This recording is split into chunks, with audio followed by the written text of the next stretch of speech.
Olá, amigos e irmãos, graça e paz da parte de Deus, nosso Pai, e do Senhor Jesus Cristo. Este é o seu canal Palavra da Graça, eu sou Oswaldo Silva, e hoje nós vamos meditar numa mensagem intitulada A Revelação do Evangelho da Graça de Deus, baseada na Carta de Paulo aos Romanos, capítulo 8. Muito rico esse capítulo. Tem revelações tremendas, declarações, afirmações que tem muita edificação para a nossa vida. Pois bem, Romanos capítulo 8, verso 1, assim diz: Portanto, agora, nenhuma condenação há para os que estão em Cristo Jesus, que não andam segundo a carne, mas segundo o Espírito. Então está bem claro aqui, já de início, esse capítulo aqui muito rico, revelando a graça de Deus para nós, está falando aqui que nenhuma condenação há. Não tem nenhuma maldição, irmãos. Não pega nenhuma maldição nos filhos de Deus. Não há nenhuma condenação. Não há nenhum tribunal, nenhum julgamento que possa condenar os filhos de Deus, que andam segundo o Espírito, não é? Nenhuma condenação há para os que estão em Cristo Jesus, que andam segundo o Espírito.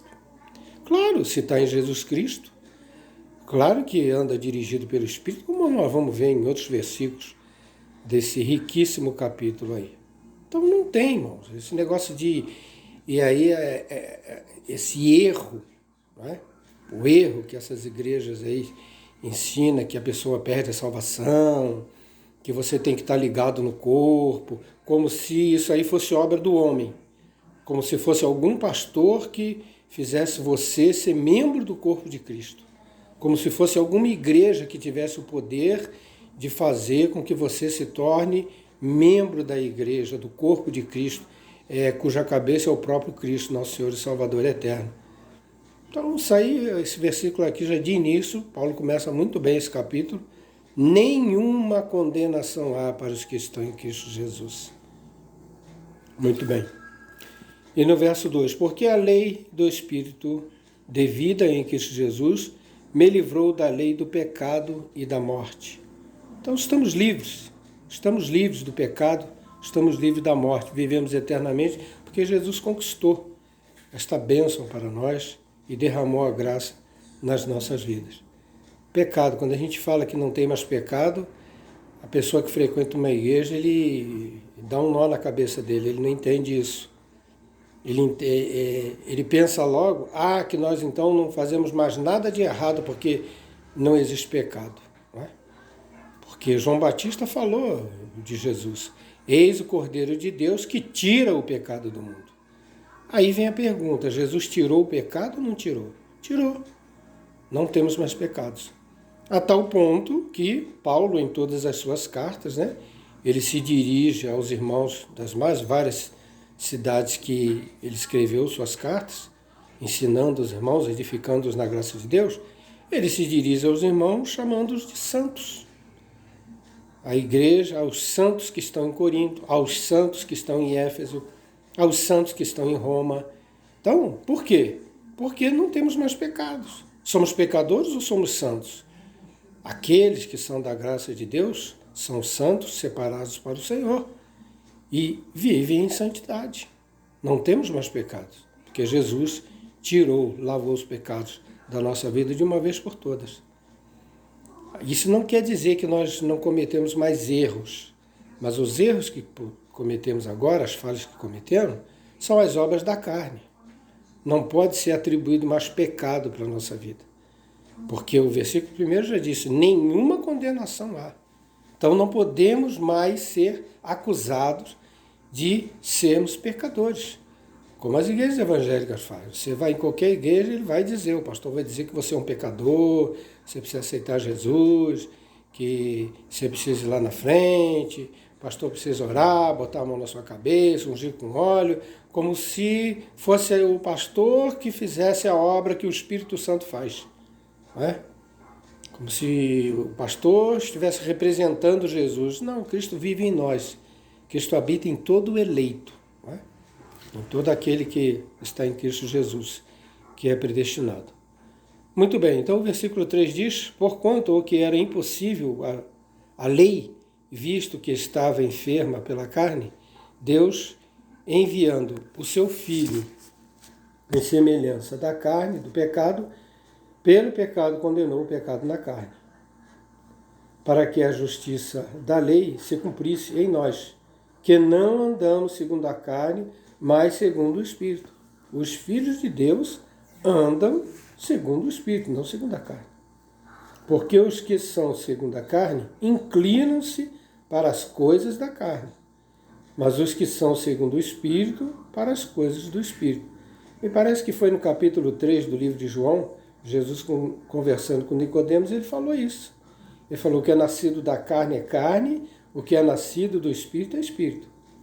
Ainda que porque estamos nesse corpo, podemos cometer erros da carne, mas isso não fere e não tira em nada, nem um pouco da nossa eternidade, da nossa salvação e do fato de sermos selados com o Espírito Santo, andarmos no Espírito e sermos filhos de Deus.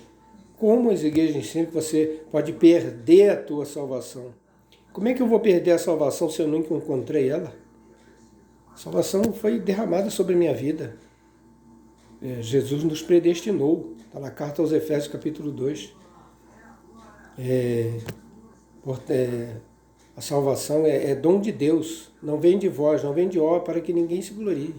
Né? Então somos predestinados, selados com o Espírito de Deus. Se nós somos selados com o Espírito, não é que nós vamos nos perder. Ou alguém acha que o selo de Deus, o selo do Espírito, qualquer humano, qualquer criatura, qualquer demônio tira isso da nossa vida. Ninguém tira aquele que Deus selou. Ninguém mexe nisso. Porque os que são segundo a carne, já lemos isso, né? O verso 6. Porque a inclinação da carne é morte, mas a inclinação do Espírito é vida e paz. É por isso que temos vida em abundância, né? Vivendo na graça de Deus e sendo guiados pelo Espírito de Deus. Porque o verso 14 diz assim: porque todos os que são guiados pelo Espírito de Deus, esses são filhos de Deus. Coisa consequente, uma coisa natural. Se somos de Deus, selados com o Espírito de Deus, andamos pelo Espírito de Deus. E o que quer dizer isso? Não nos submetemos a nenhuma ordenança humana. A gente não segue nenhuma religião. Eu não posso ser membro de igreja inventada pelos homens, que andam na carne. Lá se aprende tudo pela carne. Jejuar, orar, se consagrar, buscar a Deus, buscar o Espírito Santo. Olha, tem até isso.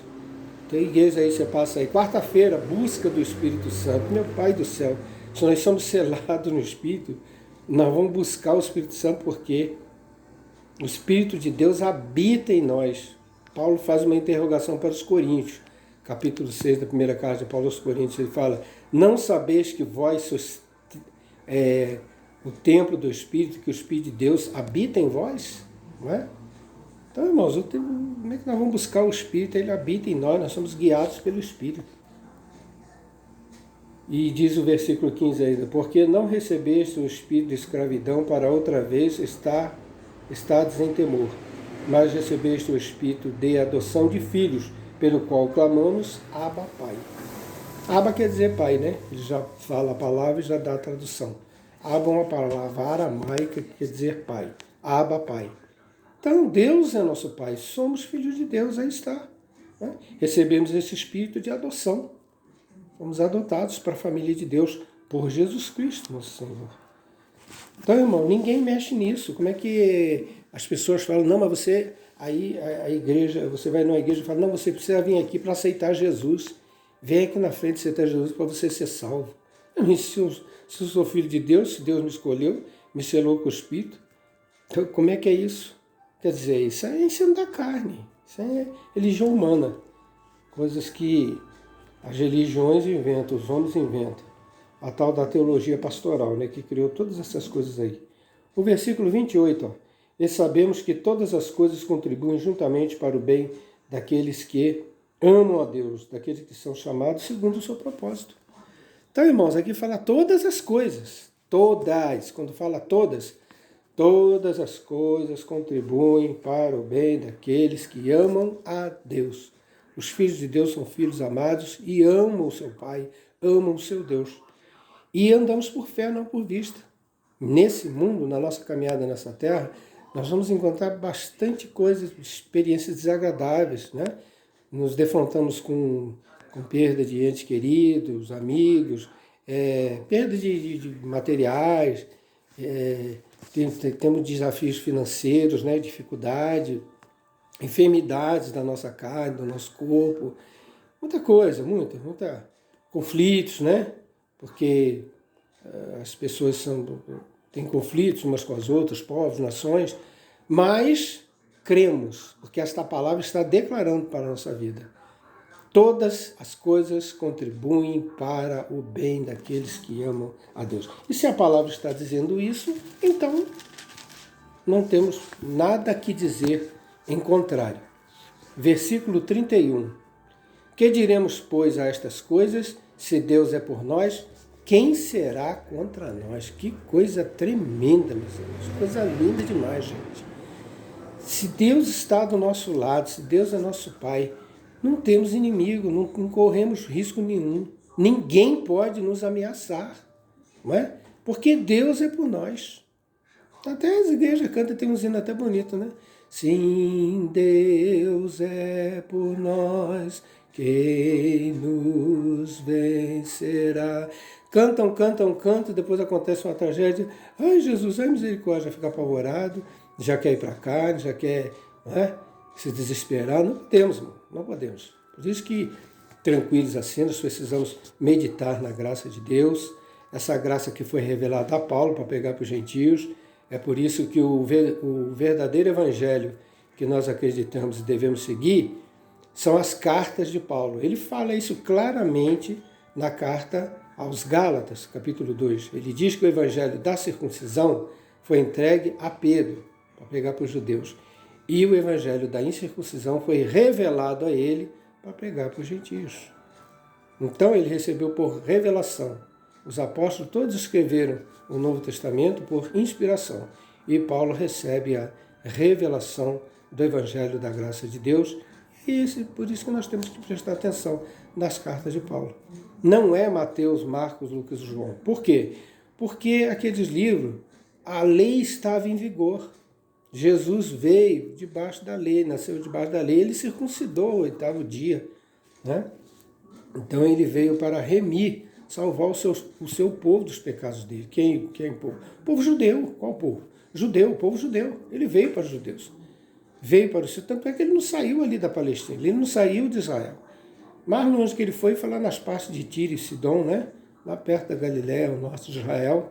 Então, e quando aquela mulher Ciro-fenícia encontrou com ele, pedindo que curasse sua filha, isso está em Mateus capítulo 15, Jesus falou, eu não fui enviado senão as ovelhas perdidas da casa de Israel. Jesus não veio salvar mais ninguém nessa terra, a não ser as ovelhas da casa perdida, as ovelhas perdidas da casa de Israel. Ele falou claramente para a mulher. E ainda disse mais, ele falou, não é bom pegar o pão dos filhos e dar para os cachorrinhos. E a mulher insistiu, a mulher falou, sim, Senhor, mas os cachorrinhos podem comer uma migalhinha que cai da mesa do seu Senhor. Aí, por causa dessa palavra, aquela mulher perseverou, persistiu, Jesus a abençoou e curou sua filha. Mas a gente precisa entender isso. Mas não serve nada para a gente? Mateus, Marcos, Lucas e João, muita coisa. Mas a gente não pode seguir ali, ficar baseando a nossa vida ali, porque Jesus veio debaixo da lei. Aquilo ali é o evangelho da circuncisão. Então ele veio para o povo judeu. A graça, ela foi inaugurada quando Jesus ressuscitou. Paulo teve experiência com Jesus glorificado, ressuscitado. Está em Atos capítulo 9. É por isso que nós somos do Novo Testamento. Né? Que é a partir de Atos dos Apóstolos, não é a partir de Mateus, Marcos e João. Aquilo ali ainda foi o cumprimento da lei na vida de Jesus. Mas a graça, ela começa oficialmente, realmente, com a ressurreição de Cristo. É por isso que a revelação está para nós nas cartas de Paulo, o verdadeiro evangelho da graça de Deus. Agora, Nenhuma igreja vai ensinar isso. Se você for numa igreja aí, eles vão falar, não, eles vão negar, eles vão falar contra. Não é? Pois a palavra de Deus está afirmando aqui claramente sobre a graça de Deus, mas as igrejas evangélicas chegam lá, é uma contradição. Eles falam tudo contrário. Eles insistem em pegar Mateus, Marcos, Lucas e João. E tem muito ensino para nós, claro. Por exemplo, no capítulo 16 de Mateus, Jesus já deu uma declaração da sua igreja futura. Edificarei a minha igreja e as portas do inferno não prevalecerão contra ela. Então estamos aí, irmão. Ele já deu um vislumbre da igreja estando aqui. Mas a igreja só nasceu mesmo com a ressurreição de Cristo e o derramamento do seu Espírito Santo sobre os escolhidos de Deus. Então, irmão, se Deus é por nós estamos tranquilos. Nós não podemos temer. Nós não podemos andar por doutrina de homens, ensino de igrejas, de religiões inventadas por reformadores, historiadores, pais da igreja. Olha que coisa absurda. A igreja tem pai? Aliás, capítulo 23 de Mateus mesmo, Jesus falou: a ninguém chameis pai na terra, porque um só é o vosso pai que está no céu. Mas as pessoas, pela teologia aí, os teólogos, os pastores que têm a teologia pastoral, ensinam sobre os pais da igreja. Nosso Pai é Deus, o cabeça da igreja, é líder eterno, é somente um, que é Jesus Cristo, e todos nós somos irmãos. O versículo 35, quem nos separará do amor de Cristo? A tribulação, ou a angústia, a perseguição, ou a fome, ou a nudez, ou o perigo, ou a espada? Nada, absolutamente nada, pode nos separar do amor de Cristo. E ele cita aqui várias situações, e Paulo passou por tantos problemas. Capítulo 16 de Atos dos Apóstolos, ele estava ferido, foi maltratado, espancado em praça pública, juntamente com Silas. Estavam ali os dois anunciando a palavra de Deus e foram presos como malfeitores, como criminosos, e tiveram ainda seus pés presos ao tronco e jogados no fundo de uma célula mal cheirosa e fria e escura. Mas à meia-noite Paulo estava entoando louvores a Deus, cantando e orando, e ali Deus fez uma grande obra. Nada pode e deve nos abalar, porque nada nos separa do amor de Deus que está em Cristo Jesus.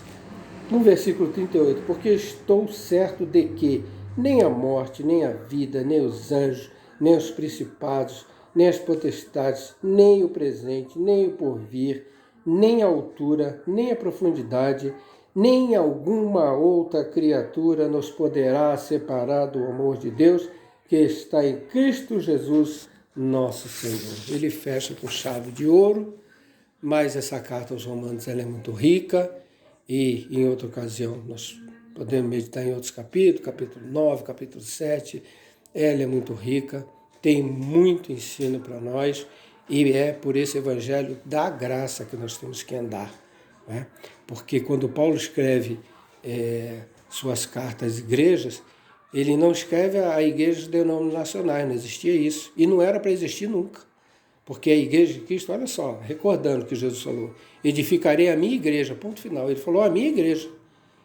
E está aí a igreja dele. Na Bíblia aí nós vemos aí a igreja funcionando, em Atos dos Apóstolos começou. E como é que era chamada a igreja? Igreja de Cristo, igreja de Deus. Não precisa de uma denominação humana, porque aí já é obra da carne. Aí já é o homem querendo interferir nas obras de Deus. Não é? Igreja pentecostal, igreja neopentecostal. Não tem isso na Bíblia, não tem. Se não tem na Bíblia, então não pode ter na minha vida. Nós não podemos aceitar isso. As pessoas hoje falam isso aí. Com a Bíblia na mão, eles falam assim, não, eu sou da igreja pentecostal.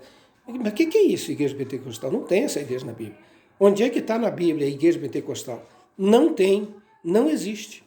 Aí eles vão falar que é Atos capítulo 2. Foi no dia de Pentecostes que o Espírito Santo desceu. O que tem a ver? Pentecostes é uma festa judaica. Não tem nada a ver com a igreja de Cristo, não. Foi no dia, porque tinha muitas pessoas em Jerusalém, vinha gente de toda parte, de várias partes do mundo, para o templo lá em Jerusalém, para a festa de Pentecostes. E eles não estavam no templo. Eles não estavam no templo de Jerusalém. Os discípulos não estavam, os cristãos não estavam no templo. Eles estavam num cenáculo, onde eles se reuniam. E eles ficaram aguardando ali, que Jesus falou, ficar em Jerusalém até que do alto sejais revestidos de poder. Eles obedeceram, ele não era no templo que eles estavam. Olha que coisa interessante. O templo estava lá de pé, mas eles não estavam no templo. Como se ensina hoje, você tem que ir ao templo. Templo feito por mãos humanas. Que Estevão denunciou lá em Atos capítulo 7, verso 48. Deus não habita em templo feito por mãos humanas. O templo de Deus hoje é eu e você, é a igreja, somos nós. Onde quer que nós estejamos, qualquer dia, qualquer hora, em qualquer lugar, somos o templo, somos a habitação do Espírito, somos a igreja de Deus. Então ali iniciou a igreja de Cristo, foi inaugurada em Atos capítulo 2. E se levantaram com poder e graça, e ali o poder de Deus agiu e muitas pessoas foram convertidas. Agora, por causa disso, a igreja vai chamar pentecostal, porque falaram em línguas. Quando falaram ali em línguas, eram idiomas. As línguas ali naquele dia não trouxeram confusão. Pelo contrário, resultou na salvação de 3.000 pessoas. Agora, hoje o cara fala que é pentecostal, fala em língua para todo lado aí, igrejas é uma confusão danada, vai uma pessoa visitar, ela fica até confuso, fala tantas línguas lá e não resulta em nada, só dá confusão. Ninguém é abençoado, ninguém é edificado, ninguém é transformado, ninguém é salvo. Porque isso é dom de Deus, somos predestinados, fomos escolhidos desde a fundação do mundo, nosso nome está escrito no livro da vida do Cordeiro e pronto. Não tem nada a ver com a ação do homem, nada a ver. Agora, congregar, nos reunir como igreja, podemos, em qualquer lugar, a qualquer hora. Não precisamos de uma organização, de uma liderança, de uma diretoria, como montam as igrejas por aí, diz que para validar a igreja. Mentira, isso é erro, isso é que é heresia. Isso é que é sair fora da graça de Deus.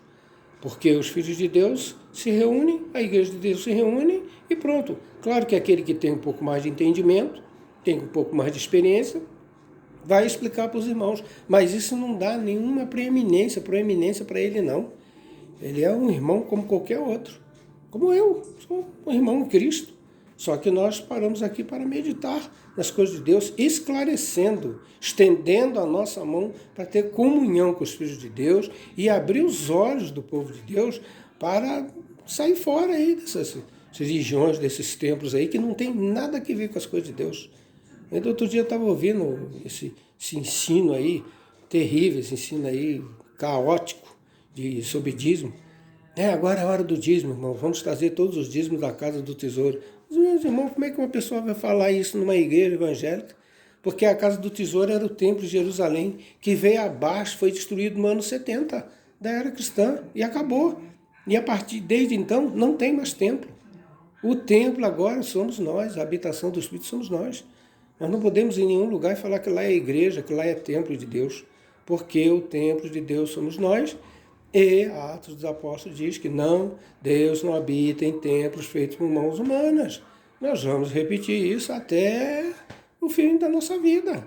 Não importa o que aconteça, não importa quem se levante, porque se Deus é por nós, quem será contra nós? E Deus é por nós para nós falarmos a palavra da graça, para nós ensinarmos a verdade, que está aqui no Evangelho da Graça revelado a Paulo, como está aqui no Novo Testamento, e declarando sobre a nossa vida, que somos filhos de Deus, que somos guiados pelo Espírito, que vivemos em Jesus Cristo para a glória de Deus Pai. Fique na paz, o Senhor nos abençoe e nos guarde. Amém.